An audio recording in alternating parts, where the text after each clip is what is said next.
waiting on an additional council member to show up at some point in the meeting. At that point, they'll join, but until then, we're not going to hold off. So with that being said, we will go ahead and get started. I'm going to go ahead and call the open session of the June 8th meeting to order. And at this point, we will take a roll call and then we will ask for any public comment on our closed session items. And once we take that public comment, we will go ahead and move into our closed session. All right, let's take a roll call. Councilmember Lohman. Here. Councilmember Douglas. Present. And Mayor Burrs. Present. All right, do we have any public comment on closed session this evening? That will be later in the evening. No, not at this point. It's after closed session. It'll be at the normal point in the agenda.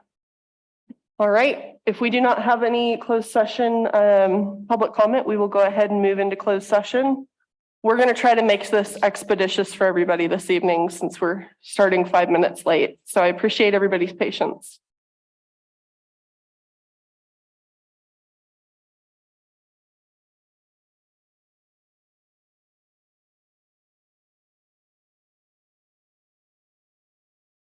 Are we going to get another Zoom link or just stay here?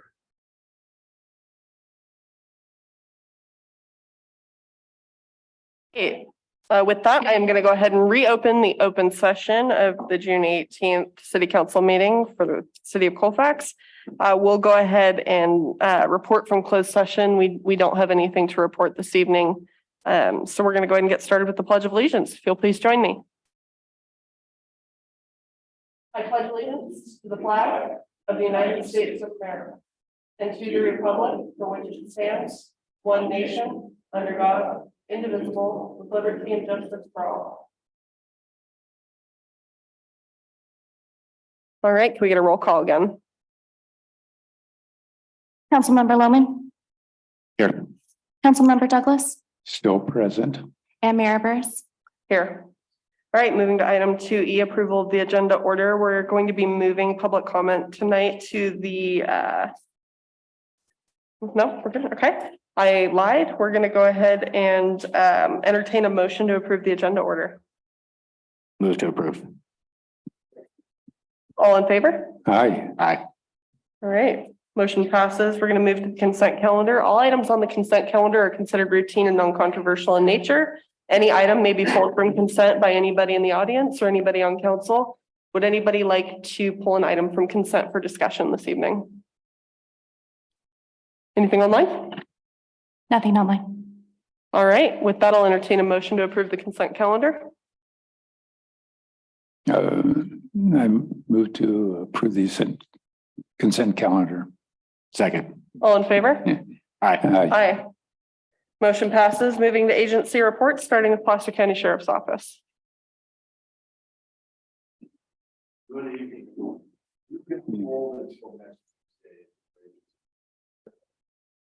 That is A-okay by me. Thank you. All right, CHP, are you in the same boat?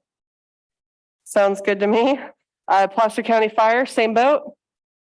Okay, any nonprofits wishing to make a report this evening? None? All right.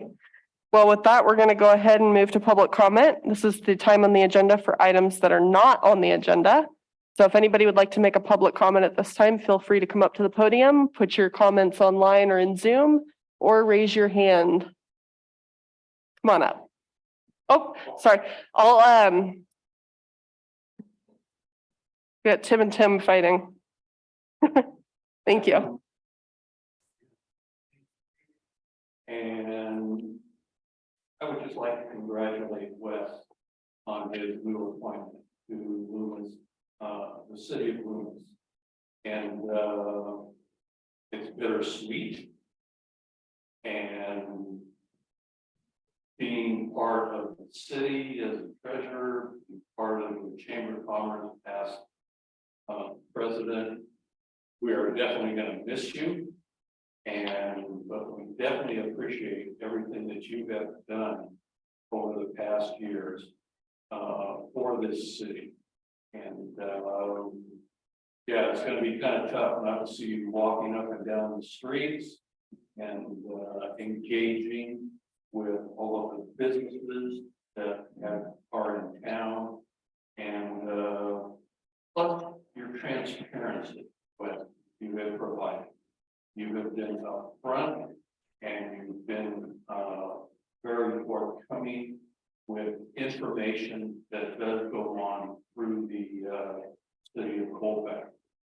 I do realize that you are directed by the city council, and the way that you have brought this to our city, whether it's nonprofit organizations or businesses in town or just individuals, has been nothing but exceptional. I just want to thank you so much. And, actually, I'll be looking to see you walking around town. Thank you so much. Yeah. Thank you, Tim. I appreciate it. And the feeling's mutual. It's been a pleasure. You'll just have cause to come down to Loomis and have to come have some lunch with me. And that invitation's open for everybody anyways. Thanks.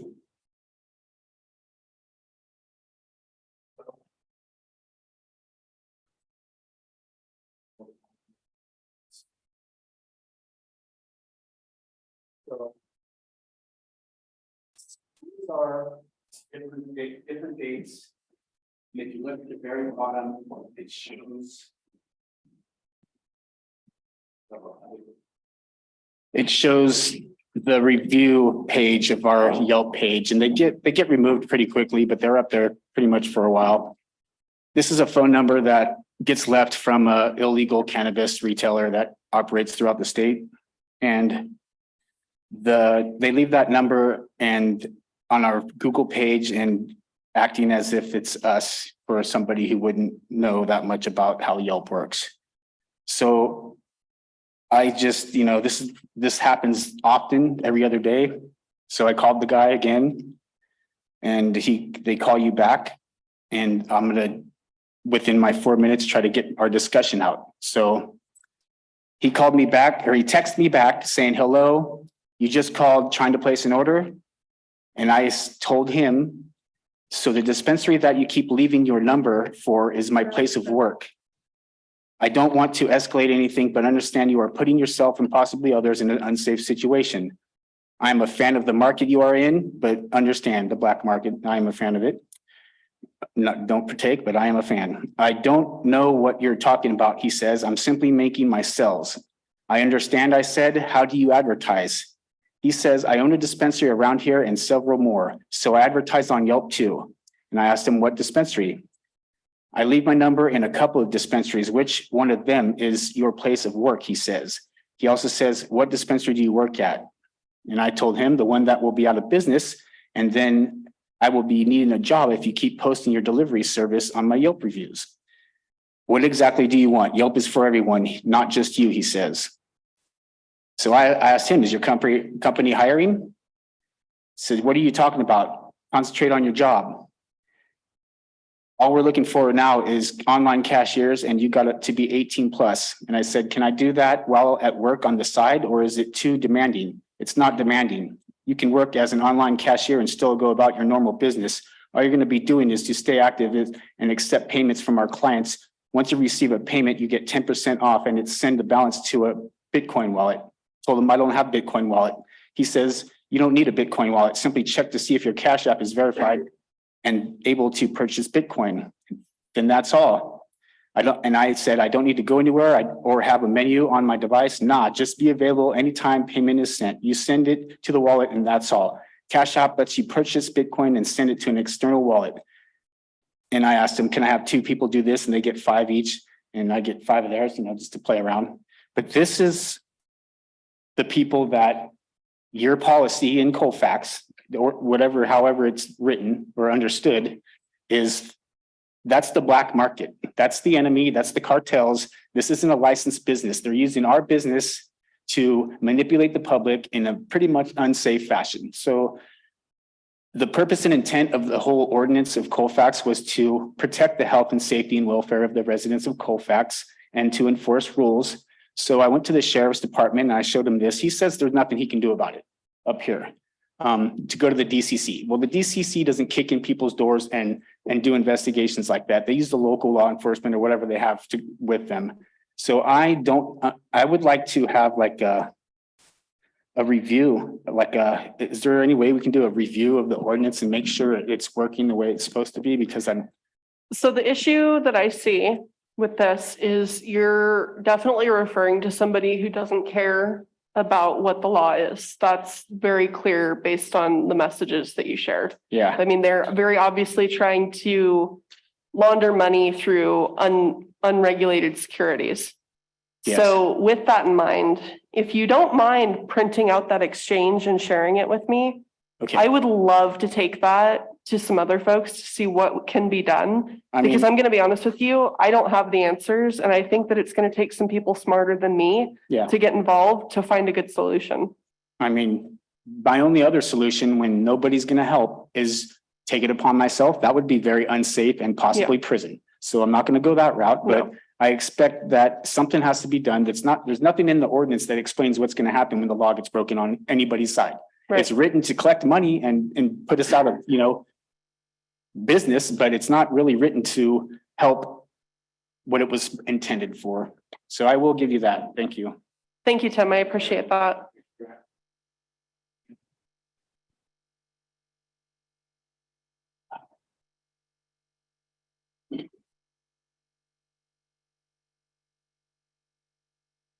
Mayor, council, thanks for the ability to talk here. I just kind of wanted to hit again on what Tim was just talking about. There's hundreds of delivery services that are delivering adult use cannabis in Colfax right now, not paying taxes. And like you said, most of them are not even licensed. So that means they're not testing their products like we do. So I had my secretary run a couple of numbers just to kind of give you an idea of what's going on with my business. Last year, year to date, as of the first of this month,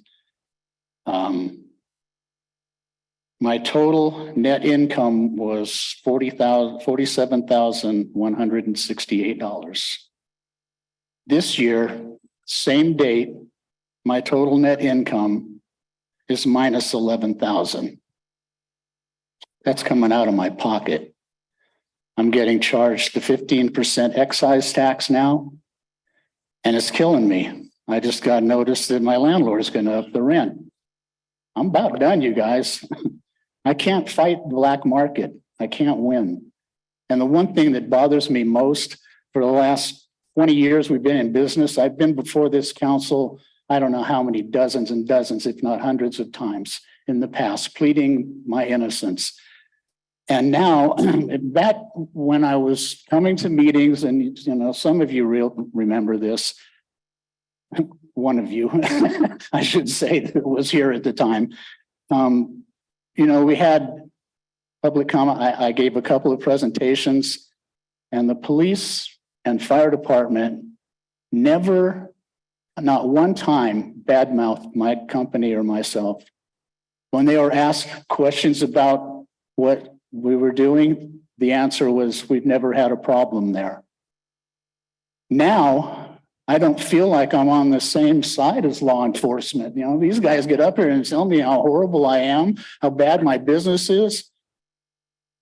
I'm pretty offended about that. So again, I wish that you would just allow me to sell adult use. That would probably take a lot of the black market away. I turn people away every day, about half the people that come in. So that's half the tax money that the city's not getting. But I just wanted to share you the numbers with you. I can't last like this. So please help me out. Thank you, Jim. Do we have any additional public comment this evening? Anything online?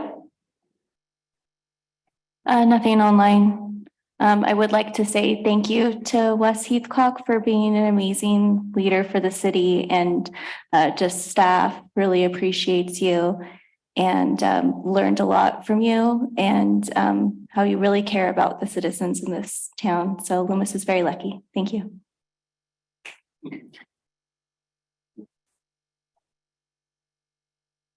guys are gonna make this hard. I do appreciate it, everything, and I want to say again, the staff you guys have here and the community it's been a pleasure to work with.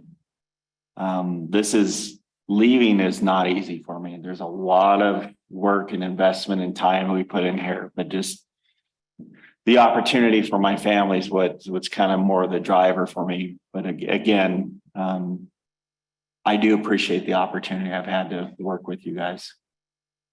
Thank you, Wes. And I'm going to save more comments for good of the order, just to drag this out for you.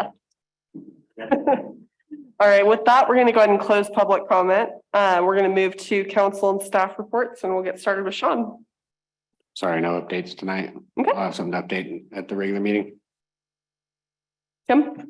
Okay, attended the Placer County Air Pollution Control Board meeting in place of our mayor who was A bad example of how to be safe, apparently. and the takeaway from that is that it's the first time I've ever been to a government meeting where the expenses are going to go down instead of up. Mhm. They're actually reducing their expenses by 7%. So maybe that's a pattern that throughout America we could all follow. So 2 hoorays for Placer County Air Pollution Control. Specifically Eric White and his team. I have to say, Eric is one of those people that is very hard to replicate in government. Very hard to replicate. And somehow Michelle is one of those people from LAFCO. Placer's very lucky. And I apologize for interrupting. Please continue. Oh. Wasn't part of my official committee, but at the museum, they had a speaker on Placer County, past and present. So it was a nice presentation where people learn more about our Placer County and Colfax and local communities. So it's another way to develop pride in our community. That's it, I think. Thank you. Thank you. I'm going to save any reports for the regular meeting as well. So with that, I'll move over to you, Wes.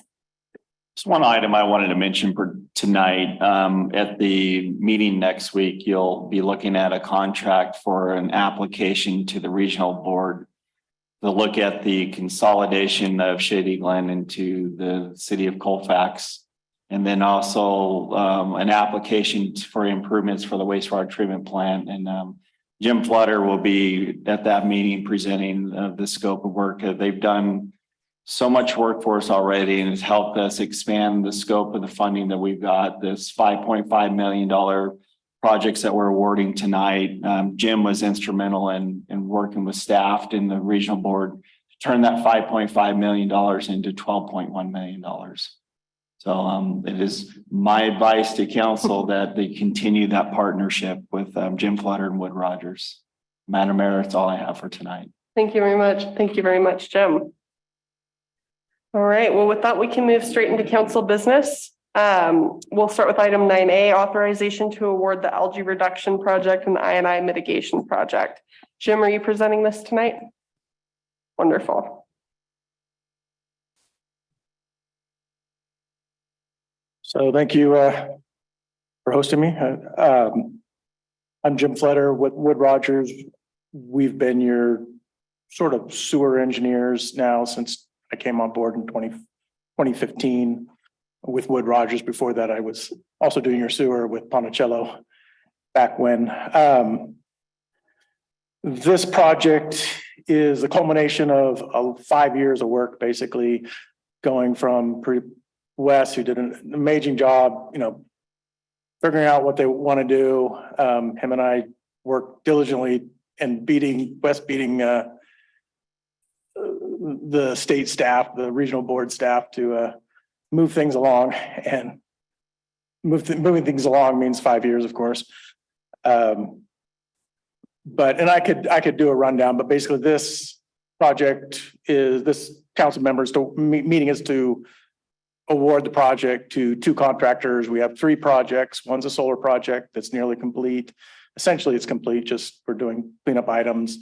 The other is an algae treatment plant system that will take the pond, the large pond water, get the algae out so it can get through the treatment plant without messing it up.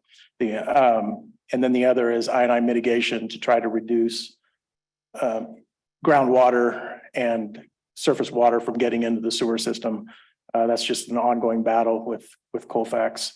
I have a long thing I could go through on that, but basically, if you stop me anytime you think I'm overspeaking, but we started this in September 2018 with the planning grant. It took them a year to fund that planning effort, which took about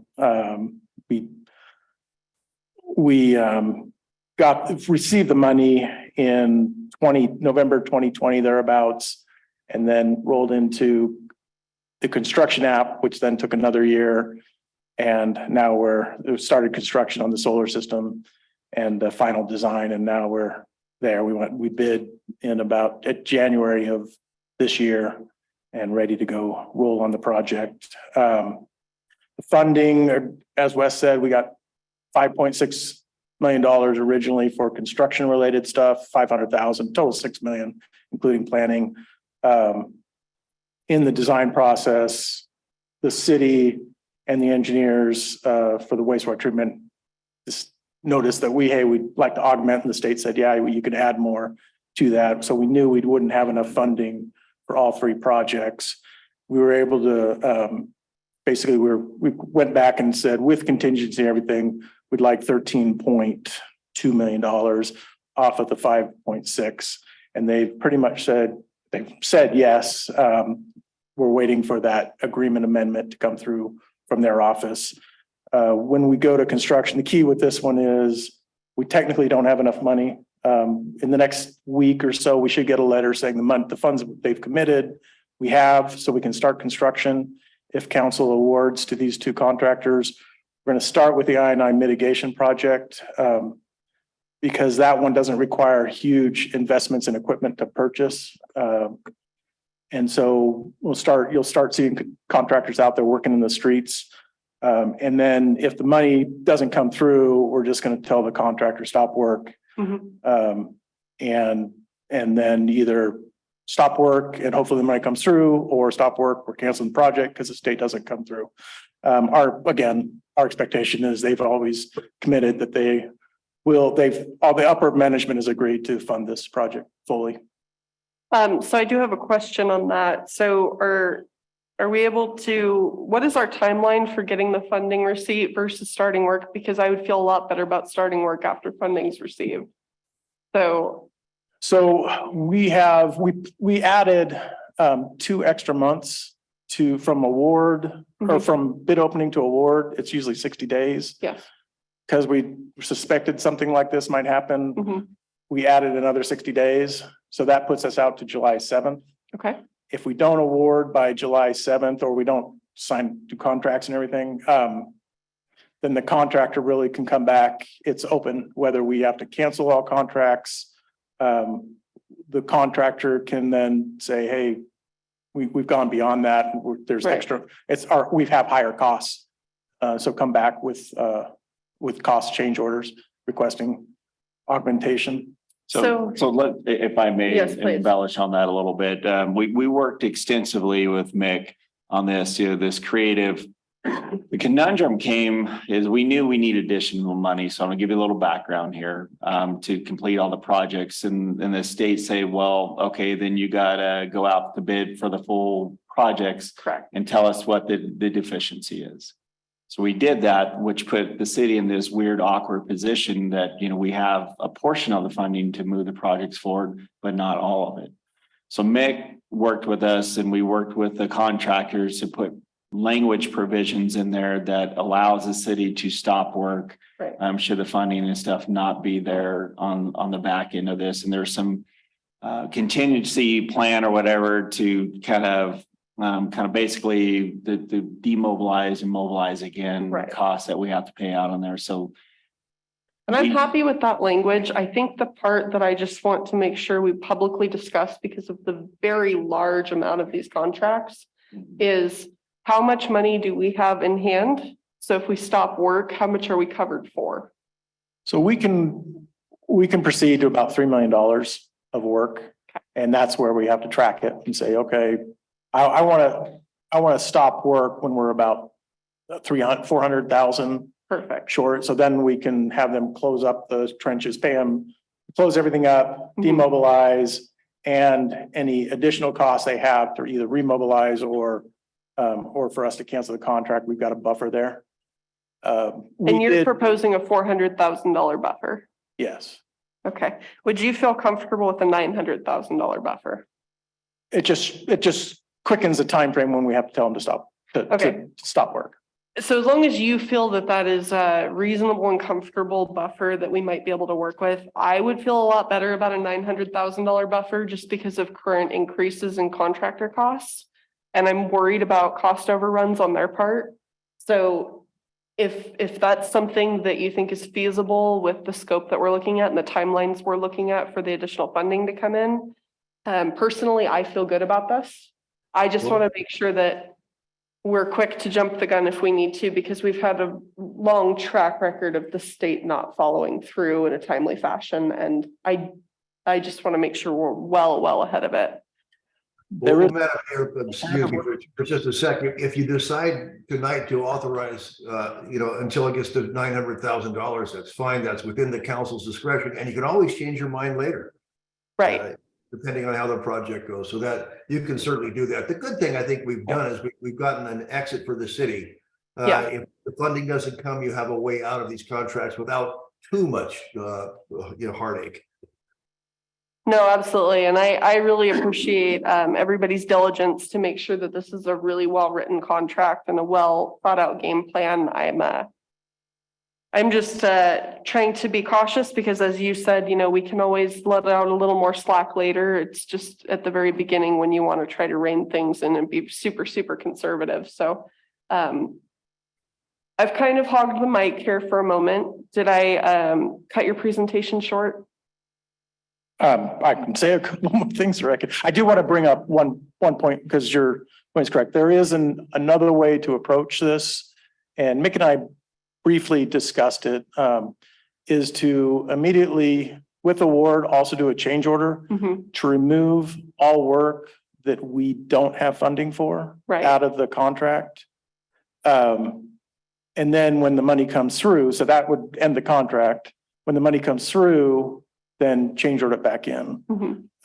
That was a suggestion by the McGuire and Hester, who's doing the I&I mitigation project. Mick kind of, he said what's one half doesn't the other. It's the same way to do the way we've kind of programmed it here. But that's, anyway, I can bring that up. No, I'm really happy with this overall. I just wanted to make sure that, because I'm very familiar with we stopped work. However, there's a bunch of stuff we didn't charge you for yet, and it tends to add up very quickly. So I'm hoping that if we still have a buffer of, a large chunk following stopping work and getting those up-to-date invoices, that we still have enough to cover any administrative additional costs that'll go into it. The one thing that makes me comfortable with the I&I project moving forward to that is it's linear, meaning they do a foot of this, one of these, another foot of this. So you have a lot of control on what those costs are. Yeah. And there's no major equipment purchases. There is to some degree because they buy a bunch of manholes and they get them manufactured and everything. So we have to be careful on that. Make sure whatever they purchase we can cover with the grant. So any of that purchase, I would keep track on and log that and say, okay, we need this bucket of money to buy those manholes if we cancel the contract and things like that. And McGuire and Hester has been open, honest, and helpful in this process because they understand where we're at and they definitely want the work. Yeah.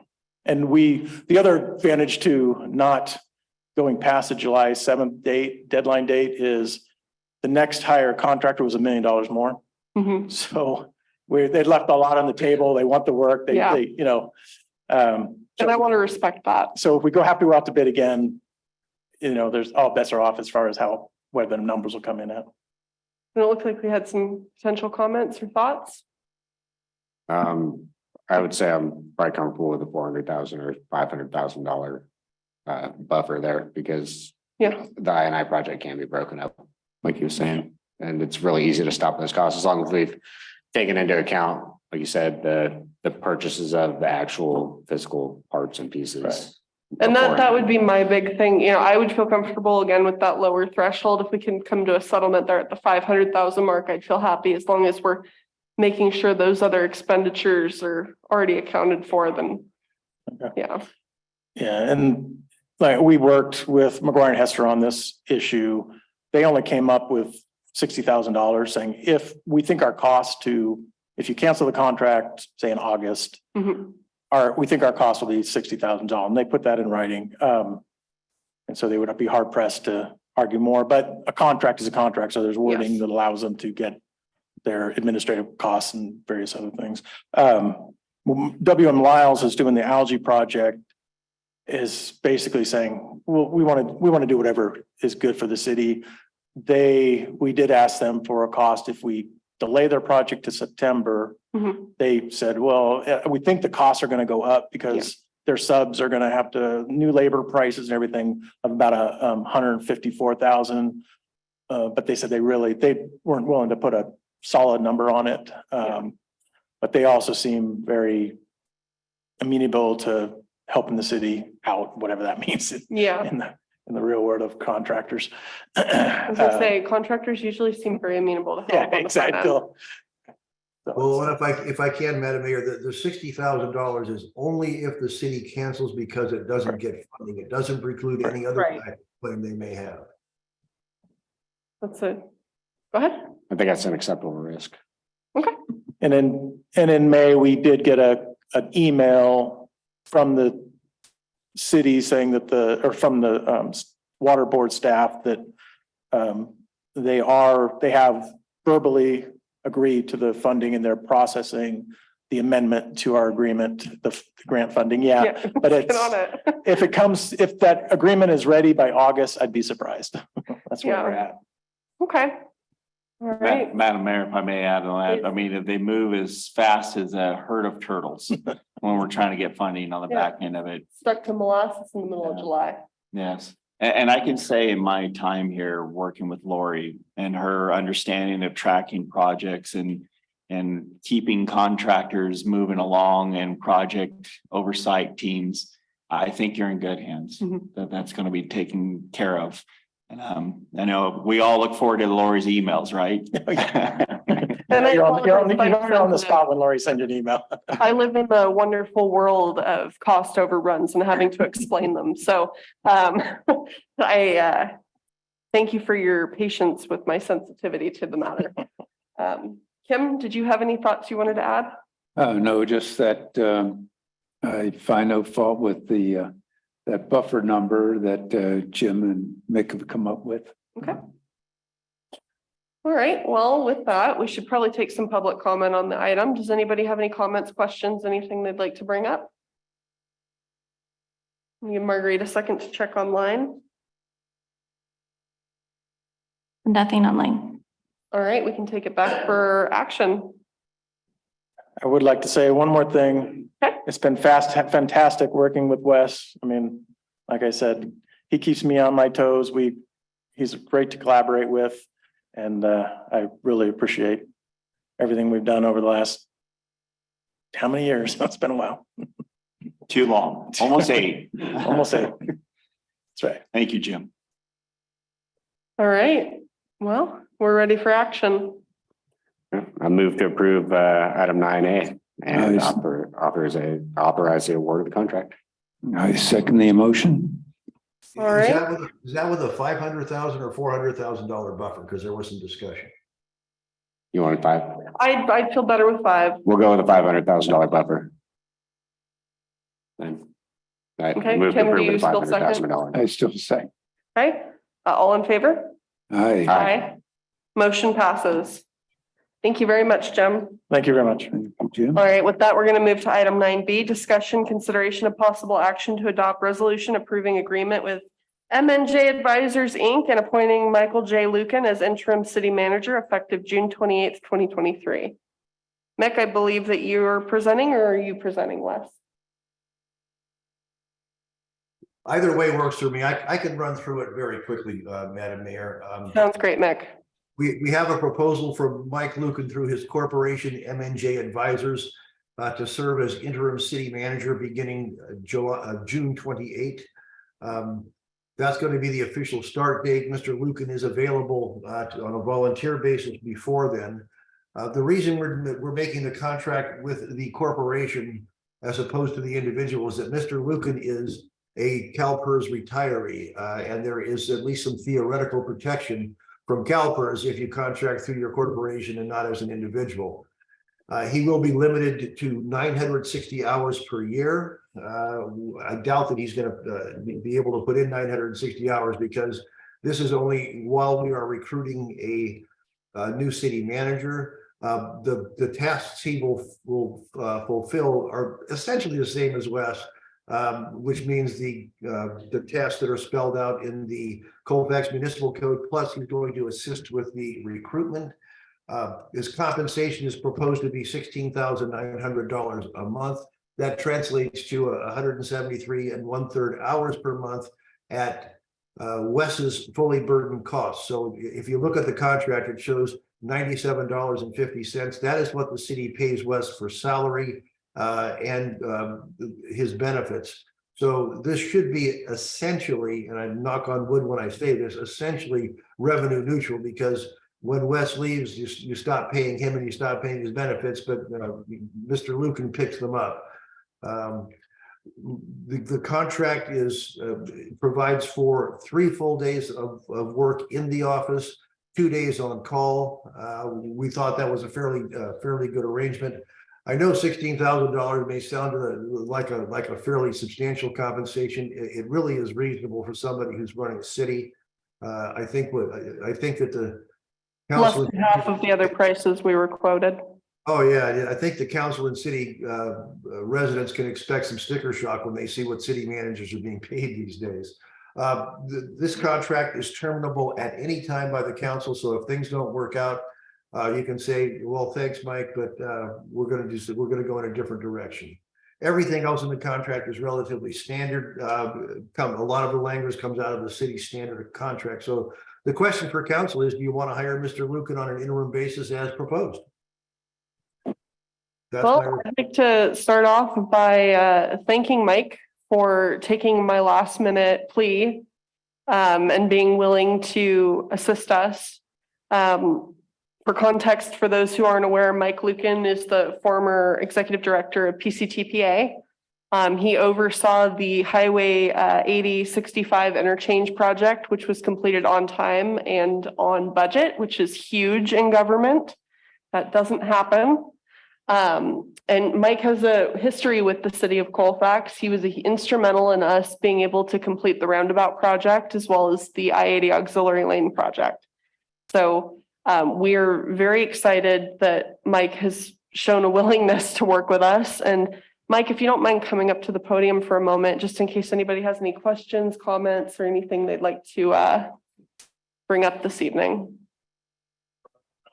Suffering from allergies, so I'm gonna Please. your water just in case, but I don't know, just to say, thank you very much for considering me. I'm very happy to help out the city of Colfax, during the time at which you're searching for a new city manager.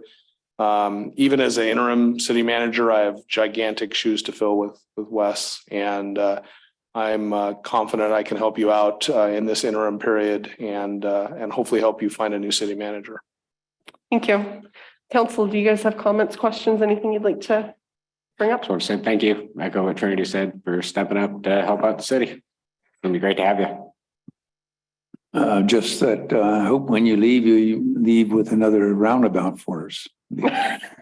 I'll do my best, but you have a lot of very, very, very, very important projects including the one that was discussed tonight. And my duty is to help shepherd those in the interim so that there's no gap or anything like that. But I'll try to see if we can stir up a new roundabout somewhere. So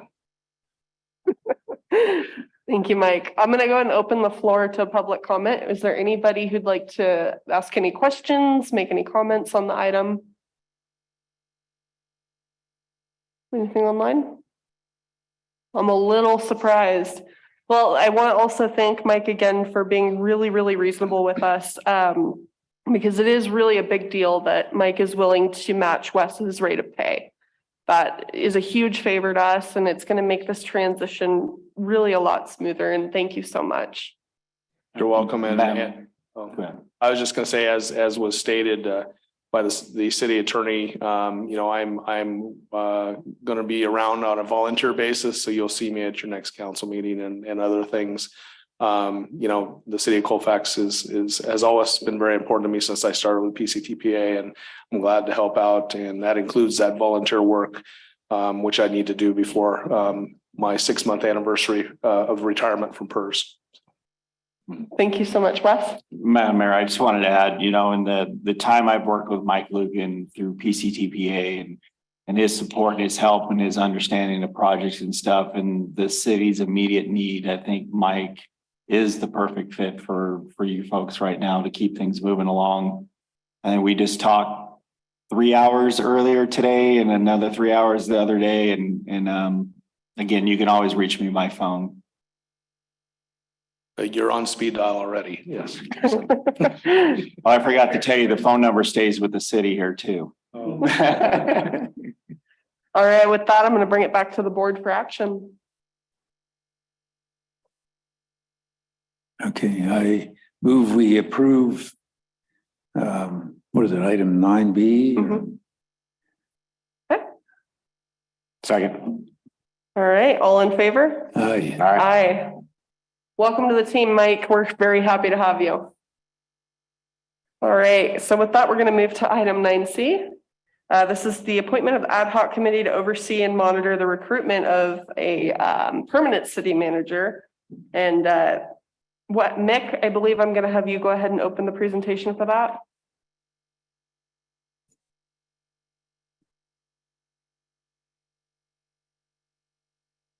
Did I lose Mick? I'm here. No, the Zoom did something funny.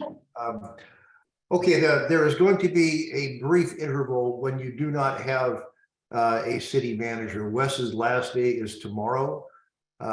Mike Lucan technically starts on June 28th, so there's about a 3-week interval where you're not going to have a city manager. And the thought was for the council to establish an ad hoc committee to have at least 2 members, with at least one being available to City Hall every day to address certain things such as signing contracts, responding to any needs that staff may have.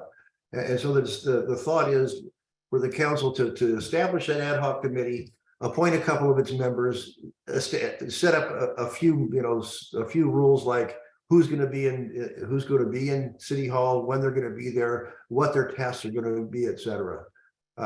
We don't anticipate any major issues coming up between now and when Mr. Lucan starts, but it'll be nice to have somebody in control.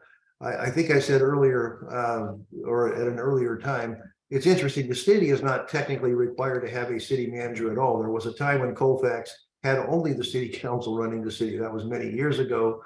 But it is possible to do as is proposed tonight. So I'd be happy to answer any questions. It's a fairly simple thing. Are you going to appoint an ad hoc committee, and what are their tasks going to be? All right, well, thank you, Mick. I'm going to keep my proposal here short, sweet, and to the point. Basically, I'm proposing that I will come into City Hall every day during the interim, during business hours that we would normally have Wes here. And I will take on his responsibilities during that interim period. And Kim Douglas, if you would not mind being on the ad hoc with me as well as my backup, to make sure that if for any reason I am not available or I'm incapacitated, that we continue to have everything flowing smoothly. That is the proposal on the table, and so it's open for discussion. Sounds good to me. I assent, especially if Humpty Dumpty falls off the wall again. She fell off Yes. the wall. That's what the problem He's been is. dying to say it all night. No, I fell off a retaining wall and did a number.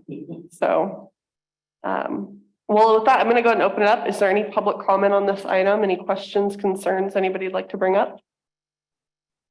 Please. Because it's relevant to what we just talked about with the previous item.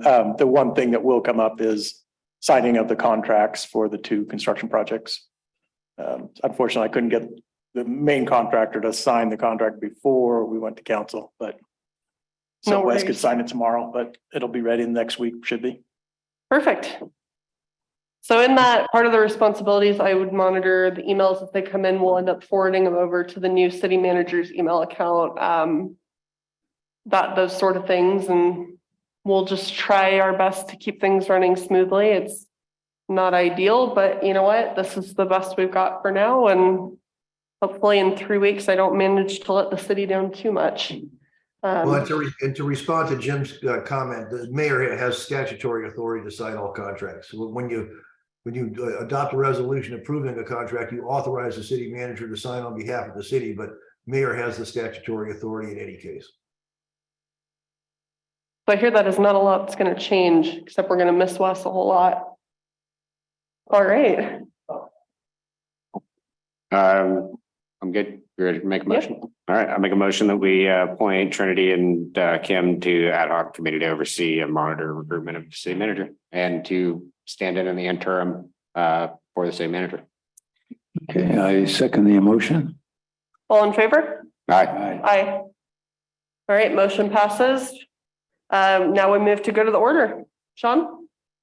I want to say, Wes, thank you so much for everything you've done for the city. It's been amazing working with you. I know the staff is going to miss you. I'm going to miss you.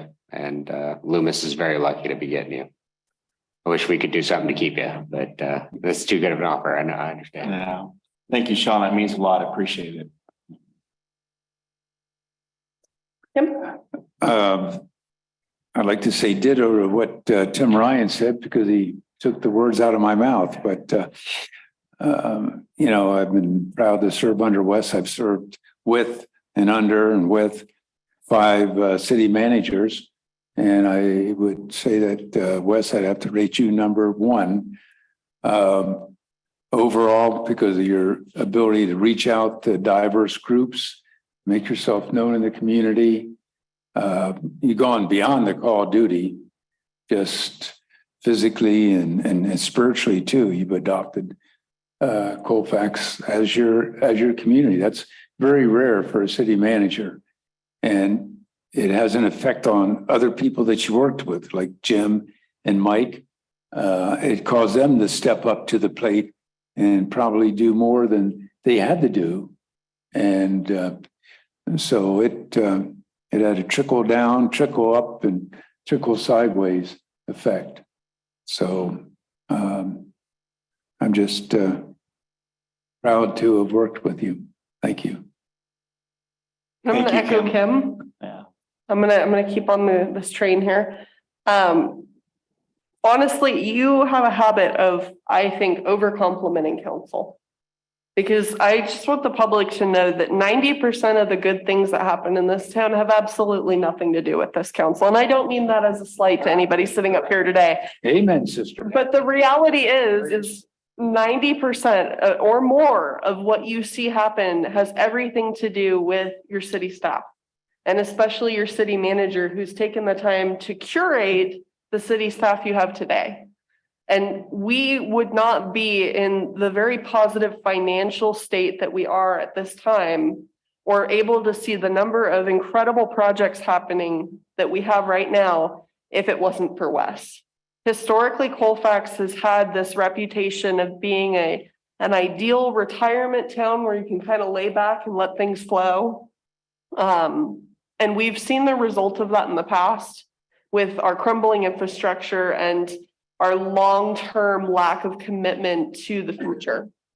And so Wes has really brought a new light to the city in making sure that we're sustainable going forward, making sure that we put the infrastructure work in that's necessary and that we take things very, very seriously and don't, be overly liberal with our finances. And that also has a lot to do with Lori. And we wouldn't have Lori right now if it wasn't for Wes, because I know for a fact with all of the battles we've had to fight to keep Lori, if it wasn't for your tenacity, we wouldn't have made it through. And I just want to thank you. I want to bring up the key to the city that we have here tonight. Thank you, Wes, for bringing it back in. We presented this to Wes at our city and county officials dinner. Wes, do you want to read the inscription for me? Sure, I'll try. In recognition of exemplary leadership, we present this key to West Utah. Dedication, strategic vision has transformed challenges into opportunities, leaving a lasting legacy. With gratitude, we bid farewell to a visionary leader presented by the Citizens Council and Mayor Colfax. Signed, Mayor Pro Tem Tim Douglas, Councilmember David Ackerman, Councilmember Sean Bowman, and Mayor Burris. And we mean every word. Yes. And can I make a comment too, Madam Mayor? Please do, Mick. I just want to reiterate the wisdom of Will Stockwood. I think the only mistake the city made was not hiring Wes earlier. It's been a pleasure. Thank you. I apologize. I just realized my mic wasn't on. I was reading that. Oh, Hopefully no. everybody picked it up. You guys want to read that? Nah, I'm not reading it. Well, thank you so much. Saying we're gonna miss you doesn't quite cut it, but we expect that we will see you at every available function where our cities get together, and we look forward to it. I'll see you at the PCWA retreat. We'll talk about that. Right. Well, with I that, just have one more comment. Yeah, I forgot. please. I just wanted to thank city staff too for stepping up. I know everybody's taken on a much bigger load trying to get prepared for Wes's leaving. So thank you all so much for all the extra work you're doing. We really appreciate it. It's really making this go a lot smoother. And thanks to Shannon too, who's not here.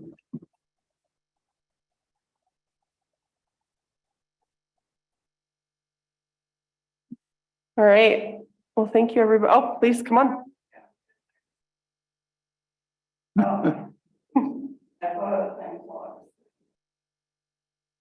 We had a public comment so early that. So we'll open it back up. Make it colorful. What's that? Make Your it speech, colorful? Make it colorful. Yes, of course. Linda Lou Haynes from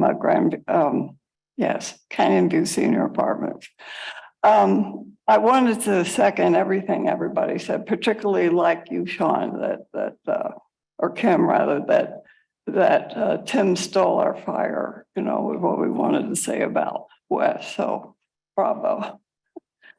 But I have a concern, and that is what seems to me is 2 unexcused absences by a council member.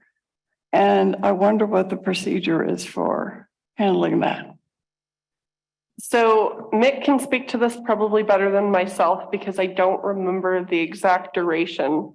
However, if you have unexcused absences for, I believe it is 60 consecutive calendar days. Mick, please correct me if I'm wrong. The rule is if a council member misses regular council meetings for 60 consecutive days, then their seat is forfeited. Then they Go forfeit their office. I'm sorry, I didn't quite understand what Mick said. Okay. Sorry, go ahead. No, it's fairly straightforward. If a city council member misses regular council meetings and in Colfax, those are on the, the second and fourth Wednesday of the month. If a council member misses those meetings, those regular meetings for 60 days, then their office is forfeited. The office then becomes vacant. So 4 meetings essentially. Okay. All right, thank you. Thank you. All right, well, since I did open public comment back up, do we have any additional public comment at this time?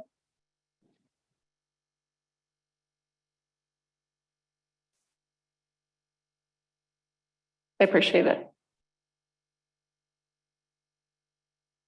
Wonderful. Well, with that, I will go ahead and adjourn the meeting. Thank you very much, and I will see you all on June 14th, I hope.